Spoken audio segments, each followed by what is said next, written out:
আমি তোমার কিডনি দিয়ে আমার সুন্দর জীবনটারে নষ্ট করতে পারবো না। খালা, আপনার মেয়ের জামাই টাকার অভাবে বিদেশে যাইতে পারে নাই, আমি টাকা দিছি, আমার টাকা দিয়ে সে বিদেশে গেছে। এছাড়াও আপনি যখন বিপদে পড়ছেন আমি যা কিছু সম্ভব দিয়ে আপনার পাশে ছিলাম। খালা, আপনি কি আমার একটা কিডনি দিবেন? তুমি কে? হ্যাঁ, তোমার আমি কিডনি দিমু? যদি আপন মাইয়ার জামাই হইতা তাও একটা কথা ছিল। তুমি তো আমার আপন মাইয়ার জামাই না, তো তোমার আমি কিডনি দিমু? পারবো না বাবা, তোমার আমি কিডনি দিতে পারবো না। আমার একটা জীবন আছে না। আব্বাজান, যে বাপ আমার জন্ম দিছে, খাওয়ায় পড়ায় বড় করছে, আমার লেখাপড়া করাইছে, সে বাপের আমি কোনোদিন শ্রদ্ধা করি নাই, ভালোবাসি নাই। সেই বাপের জায়গায় আমি আপনারে বসাইছি।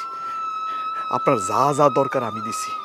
আপনার নামে অ্যাকাউন্ট করে আমি লাখ লাখ টাকা সেই অ্যাকাউন্টে দিছি। আপনার কথায়